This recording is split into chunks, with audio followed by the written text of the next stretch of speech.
I've recently welcomed a new family in my counseling practice, and they're looking to make a switch from a predominantly vegetarian diet towards a fully vegan one. And they wanted to know how to do this while making sure that both them and their kids, which are aged 2 and 5, continue to meet their daily nutrient needs. And one of the main questions they had actually was how to put together quick yet balanced vegan meals that their kids would actually want to eat. And they're definitely not the first ones to ask me this question. So I thought that in this video, I'd share some of the tips that I shared with them, as well as some of the vegan meal ideas that I currently rely on to feed my 2-year-old, hoping that it's going to give you some inspiration as to vegan meal ideas for your own kids. Before we get started, there are definitely a couple of pointers that I encourage all parents to keep in mind when putting together meals for their kids, and I've addressed them more comprehensively in a previous video, which I'll link above and in the description box below in case you want to check that out. But in short, there are 3 main food categories that you want to make sure that you include in each meal. The first is an iron-rich food, and iron requirements are quite high, especially in the first few years of life. But babies and small children don't tend to eat up a whole lot of food or large volumes of food, at least not at first. So that's why it's important to maximize the amount of iron that they get through foods whenever possible. And you can do this by including an iron-rich food at every meal opportunity, both meals and snacks. The second category is a food that is dense in energy, and that basically means a food that is rich in calories. And children don't have very large stomachs, so they can't eat a very large amount of food at once, and that's why making sure that you include an energy-dense food at each meal will help them meet their energy needs. The third category is a nutrient-rich food, and ideally one that's also rich in vitamin C, and the reason why I highlight vitamin C is because it helps increase iron absorption from foods, so it's definitely advantageous to try to include a food that is rich in nutrients and especially vitamin C with each eating opportunity. I've put together a list of foods that are split up by the different categories, so if you'd like to get your hands on a free copy, I'll put a link for you down below. And with that said, let's dive into a couple of vegan breakfast, lunch, and dinner ideas that are very easy to make and perfect for kids. I generally like to keep breakfast simple, so although on the weekends we might make something like pancakes or vegan croissants, during the week we basically alternate 2 simple options. The first consists of a calcium-fortified yogurt to which I add peanut butter, a whole grain, typically puffed quinoa or oats, an iron-rich seed, in this case chia seeds, and a vitamin C-rich fruit such as frozen strawberries, which I cut up in small pieces. And out of our 2 usual breakfasts, I typically use this one to hide out the flavor of the algae oil supplement that I give my daughter 3 times a week. For a second go-to breakfast, I toast some whole wheat bread on our cast iron pan and add peanut butter to it. My little one loves peanut butter in true Dutch kid fashion. And then I sprinkle some iron-rich seeds on top, in this case hemp seeds, and add fruit and a glass of calcium-fortified plant milk on the side. With this breakfast, I typically give my daughter her iodine, vitamin B12, and vitamin D supplement drops. And as you can see, our bunny, Mr. Willem, tends to hang out around the table when we have this particular breakfast, hoping that we'll give him a piece of banana to munch on, which we of course do. In both options, the seeds make up the iron-rich food, the peanut butter, the energy-dense food, while the fruits make up the foods that are rich in nutrients, especially vitamin C.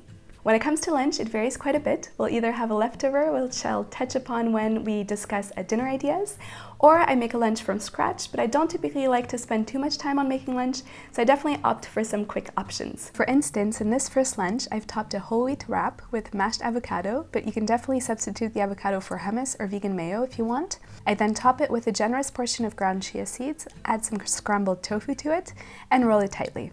I usually also add some shredded spinach or arugula because I found that shredding the greens in really small pieces makes it way more likely that my little one will eat them than if I give her a spinach leaf, for example. But in this case I ran out, so I served the scrambled tofu roll with cut up bell peppers and sliced up radishes instead. Sometimes I slice up the wrap in small pieces, but lately my daughter just seems to enjoy grabbing a big piece of roll and eating it like the adults do, so I only cut it up in 2. And as you can see, she also recently discovered how to use her plastic knife, and she definitely practices cutting things up whenever she gets a chance to. The second option may sound a little weird, but makes for a super quick, easy, and nutritious option that can be made mostly from foods that I consistently keep in my pantry. So first, I add some boiling water to rice noodles and then set them aside while I prep the rest. And then I drain the noodles, add some sesame oil and sesame seeds to them, and serve them with a side of sliced kiwis and black beans. I also sprinkle some iron-rich flax seeds on top of the beans and noodles just for good measure.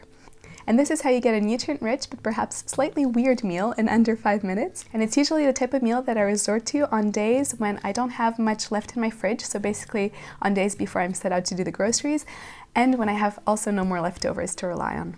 In these options, the legumes and seeds make up the iron-rich foods, and the avocado or the oil and sesame seeds as well make up the energy-dense foods, and then the red bell peppers or the kiwi make up the vitamin C nutrient-rich foods. When it comes to dinners, they typically include foods that we, as the adults, would like to eat, but we make sure that they also include at least 1 or 2 food options that we know that our daughter typically likes to eat. This way, she gets introduced to new foods that she sees us enjoying, and it stimulates her to want to try them. But at the same time, if there's something that she is not ready to try or she doesn't really enjoy because it's new to her, she still has at least 1 or 2 foods that she will eat, safe foods, so she doesn't go hungry for that meal. One of our regular dinner options includes a pumpkin, white bean, and quinoa meal soup. So I start by cutting up and boiling a pumpkin together with some onion and a low-sodium vegetable stock. I also set some quinoa to boil, which I apparently forgot to film, but I do this at the same time. And while that cooks, I drain and rinse some canned white beans and add them to my blender. I then add the boiled pumpkin and its liquid to the blender, as well as a 400 milliliter can of coconut milk, and blend it all together. Lately, I've been trying to cook beans from scratch using my electric pressure cooker, but I haven't gotten into the rhythm of soaking my beans the night before and then cooking them in advance, so I still rely on canned beans quite often. Although I would like to make the switch because cooking them from scratch is both cheaper and it reduces the amount of packaging that I'd have to recycle, which is all good for the environment, but I'm just not there yet. So for the adults, I tend to serve the soup topped with some boiled quinoa, sliced radishes, or sometimes shredded cabbage, as well as avocado slices and a sprinkle of flax seeds. But my daughter tends to like to eat each item individually, so for her, I'll sprinkle the flax seeds into the soup and mix it up, but then serve the quinoa, radishes, and avocado slices on the side.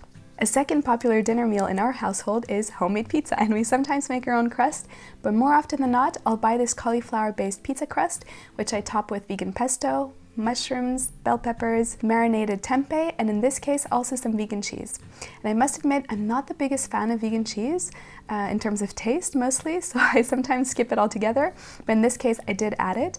And I usually do use shredded vegan cheese, but my supermarket ran out, so I just cut up this slices of vegan cheese and use that instead. And then I bake the pizza at 200 degrees Celsius, which is about 390 degrees Fahrenheit, for 12 minutes or so, and serve it topped with some chia seeds, rucola, and some balsamic vinegar, which for my daughter I put on the side. In these options, the legumes, so the tempeh and the white beans, make up the iron-rich foods, the avocado and the pesto make up the energy-dense foods, and the nutrient-dense vitamin C-rich foods are made up by the veggies. Keep in mind that you'll likely have to adjust both the types and quantities of food offered based on your child's age. So for instance, for a very small child, you might start by introducing only food from one category, and then work your way up to introducing a combination of foods from all 3 categories, and only then adding on extra foods on top of that. So just adjust this based on your own needs. And when it comes to snacks, I haven't covered any in this video, simply because I figured that it might get way too long for me to edit in a manageable amount of time. But if you would like some vegan snack ideas for kids, simply let me know in the comments below and I'll do my best to get a new video out on this topic as soon as possible. And finally, I'm always on the lookout for inspiration, as you probably already know because I mention it in all my videos. And I'm pretty sure that people watching this video are as well. So if you have any recipe ideas for kids of your own, please leave them down in the comments below. I'm sure we'll all appreciate it. And with that said, that's it for today. I hope that both you and your family are staying safe in these times. And until next time, ciao ciao!